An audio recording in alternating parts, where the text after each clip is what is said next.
7 clear signs you're a good-looking older woman even if you don't realize it's senior, old age.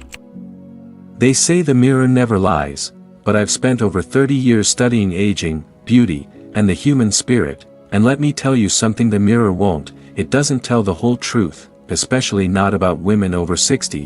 When you were younger, beauty was easy to measure, a flat stomach, a clear face, a smooth cheek, but now, the rules have changed, and most people have no idea what to look for. You glance at your reflection and you see wrinkles, maybe a tired look in your eyes, a little sag here and there, and you think, I'm not beautiful anymore.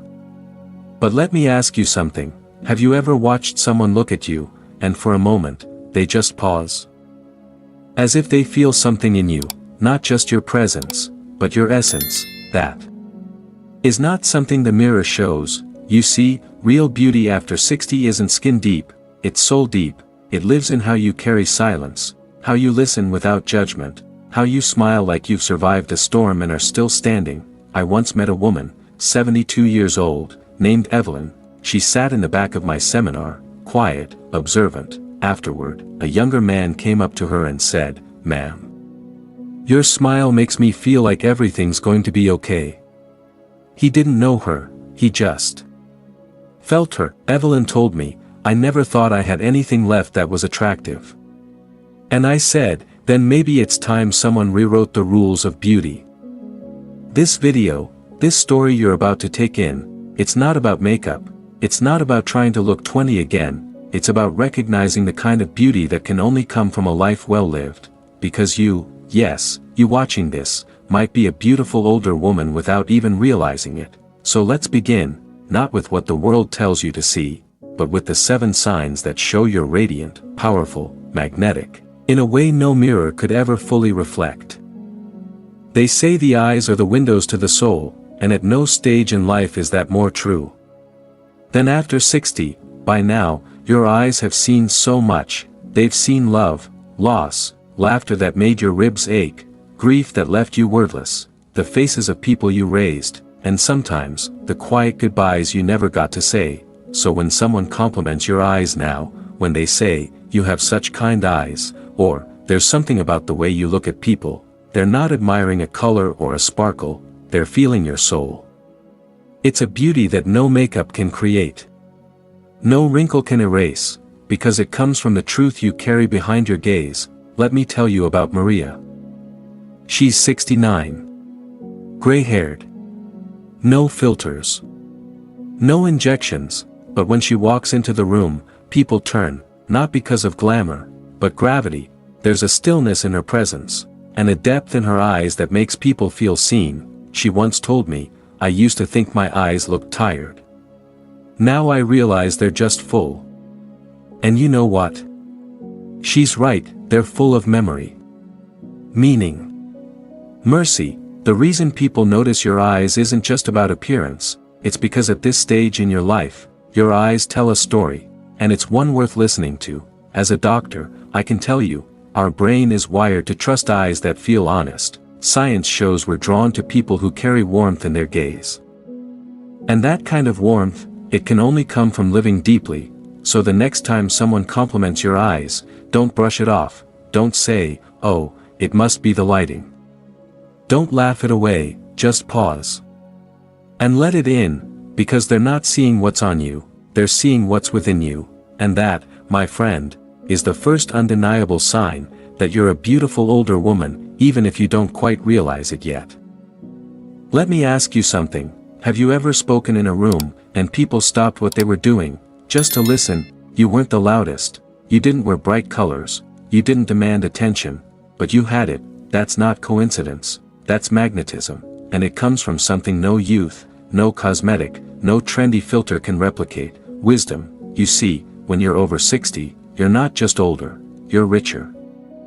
Richer in judgment, in restraint, in knowing when to speak, and when to simply be. That kind of wisdom carries a frequency, it vibrates in your presence. It's why people turn to you, not just to talk, but to ask, should I stay in this relationship? What would you do if it were your child? How did you survive losing someone? They don't want facts, They want truth, and deep down, they believe you hold it. You don't need to wear wisdom on your sleeve. You don't need to quote poetry or preach. It's in the pauses between your words. It's in how you nod as someone speaks, how you wait, rather than interrupt, and that waiting, that space you create, makes people feel safe. That is beauty, quiet, deep, majestic. I remember an elderly woman in Vermont. Her name was Grace, and oh, how fitting that name was. She never raised her voice, but when she spoke, her grandchildren, the nurses, even the delivery man, everyone leaned in.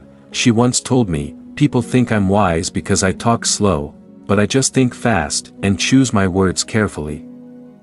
And in that sentence, she gave away the secret. Wisdom isn't just about what you've learned, it's about what you've let go of, the need to prove, the urge to impress, the fear of not being seen, and once those things fall away, you glow, not in the way magazines define it, but in the way souls feel it. So if people trust you without knowing why, if they come to you for clarity when their world feels foggy, if your silence feels louder than someone else's shouting, then know this. You are beautiful, not because of what you show, but because of what you hold, and that silent magnetism, that pull they can't explain, that's your wisdom, quietly saying, "I've been where you are. And I'm still standing." There's a myth that elegance fades with age, that once your hair turns silver, or your waistline shifts, you somehow leave grace behind, like a forgotten scarf on a windy day. Let me tell you something, my friend, that's nonsense. Elegance is not a memory, it's a choice, one you make every single day. You see, elegance isn't about labels, it's not about dressing like you're still 35, it's about presence. About the care you bring into every room. When a woman over 60 takes the time to wear her favorite earrings, brushes her hair with intention, puts on a scarf that makes her smile, she isn't chasing youth, she's honoring herself. She's saying, "I may not be young, but I still matter, and I show up for me." Let me tell you about Florence. She's 75, every Sunday, she wears a long linen coat, bold red lipstick, and a tiny pearl brooch. When asked why she bothers, she simply says, "Because the world needs to see that I haven't disappeared." She doesn't dress to be noticed, she dresses to be remembered. True elegance isn't loud, it doesn't scream for attention, it whispers confidence. It says, "I know who I am. And I walk in that truth." Even in small things, how you sit, how you speak, how you offer your seat with dignity, those are acts of elegance. Science even backs this up. Studies show that older adults who maintain personal grooming habits, from dressing well to keeping posture, not only feel more in control, but are seen by others as more charismatic, more trustworthy, more magnetic. It's not about impressing others, it's about reminding yourself, "I still belong here."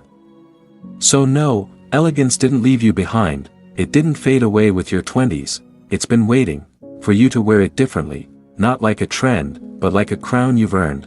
Because when a woman over 60 walks with quiet confidence, not trying to compete, but simply being fully herself, she doesn't just look elegant, she is elegance, and the world, it notices.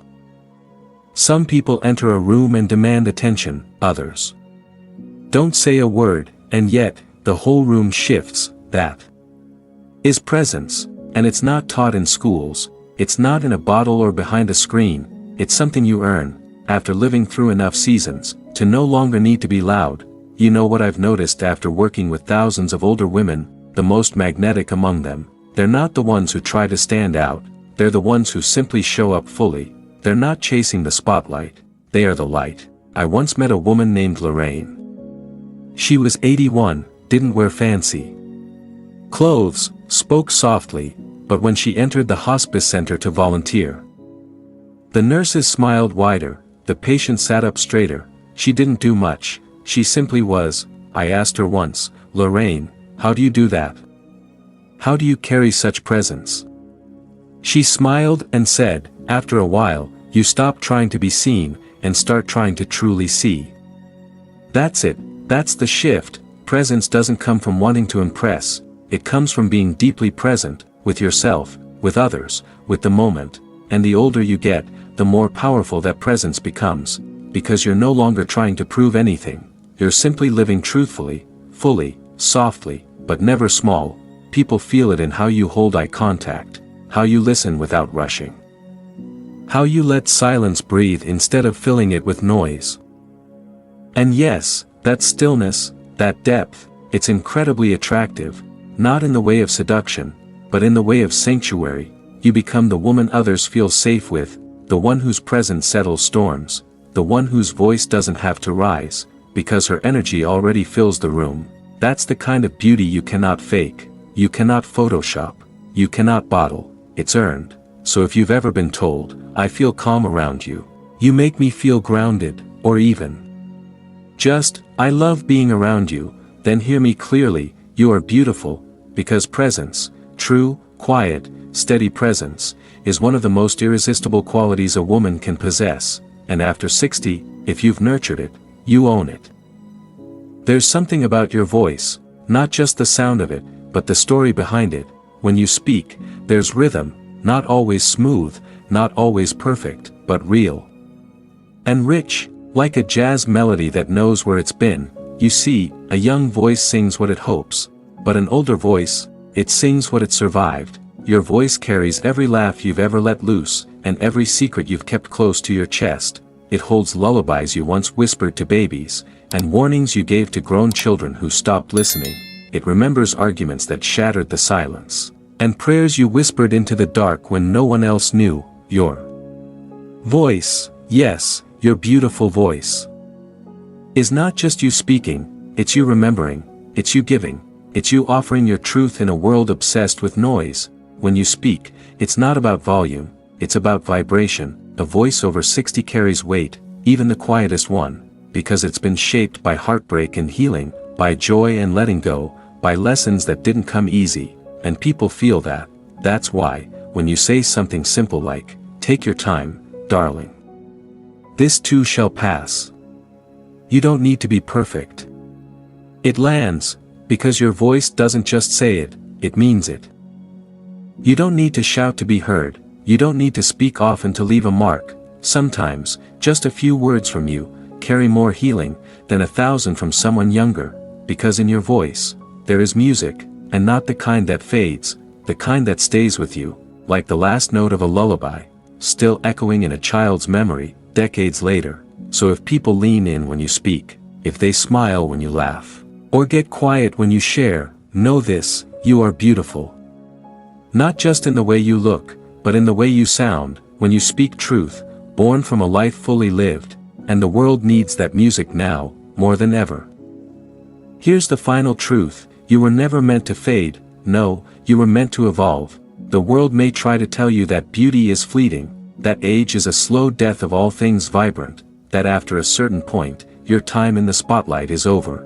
But, let me tell you something, that's a lie. You were never meant to fade like the petals of a flower, that wither with the seasons. You were meant to bloom, in a different way, because the truth is, your beauty now isn't less, it's simply deeper, richer, more meaningful. You've earned your lines, your silver hair, and every soft crease of your face. Each one is a chapter in your story, a testament to the battles fought, the loves given, the lives touched. When you walk into a room now, you don't just take up space, you fill it. When you speak, you don't just talk, you give people a reason to listen. You bring with you a lifetime of lessons, and wisdom wrapped in gentleness, a combination the world needs more than ever. So stop believing that your best years are behind you, stop believing that beauty belongs only to the young. Because you are proof that there's another kind of beauty, and it's the most powerful one of all, a beauty that doesn't fade with time, but grows. And if you ever doubt it, remember this, it's not the youth of your body that defines your beauty, it's the strength of your spirit, the depth of your love, and the courage it took to embrace yourself fully. Every wrinkle, every gray strand, every laugh line, you were never meant to fade, you were meant to shine. And now, I want to hear from you. Have you ever felt the power of your own beauty in later years? Drop a comment below and share your story. I'd love to hear how you're embracing your age and thriving in every way possible. If you enjoyed this journey of wisdom and beauty, be sure to hit that like button, subscribe to the channel, and don't forget to ring the bell so you don't miss out on more content just like this. Join our community of wisdom, strength, and grace. Remember, the world needs your light, never let it fade.